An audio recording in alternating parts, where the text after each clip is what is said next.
Greetings, friends, and welcome back to the Witch House. I'm so glad you could join me for a brand new series to take us right through the spooky season. And the best thing is, the star of the show is you. For the coming weeks, I'll be releasing some of the scary stories that you, my dear viewers, have been submitting to me over the years. All have been recorded with permission and are guaranteed to give you a tingle down your spine. So without further ado, let us begin. Dear Dr. Gallo, I have been a skeptic my whole life. I always thought stories about the paranormal were just that, stories.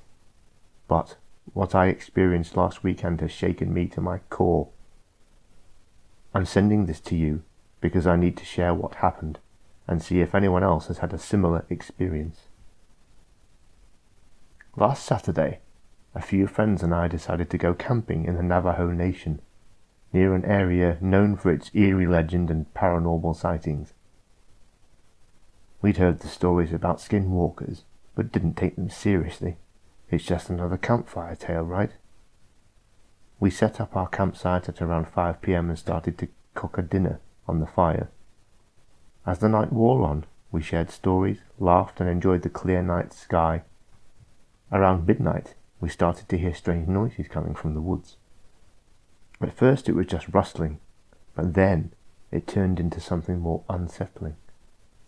It sounded like a mix between a human and an animal, a low guttural growl, followed by what I can only describe as a distorted human voice.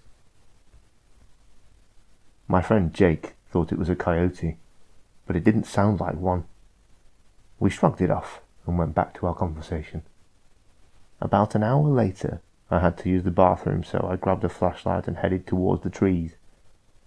As I stepped away from the fire, the noises grew louder. I could feel eyes upon me watching from the darkness. My flashlight flickered and then went out completely. I felt a wave of panic but managed to fix it by tapping it a few times. And that is when I saw it. In the dim light, I saw a figure standing about 30 feet away.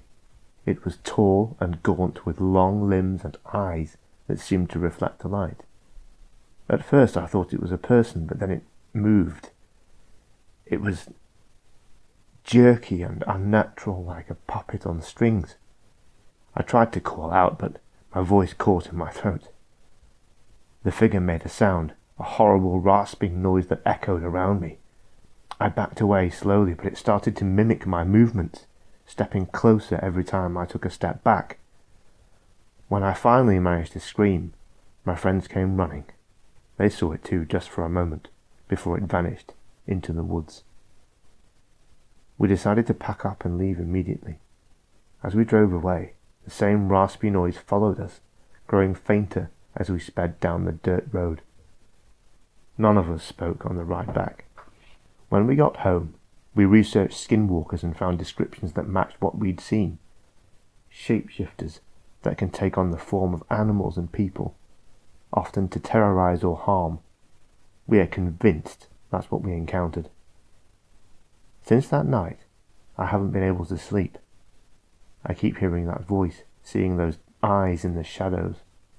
I've started to notice odd things around my house, scratches on the windowsill, strange footprints in the yard. I'm terrified that it followed me home. Has anyone else experienced something like this? How do I get rid of it? I'm desperate for any advice or similar stories.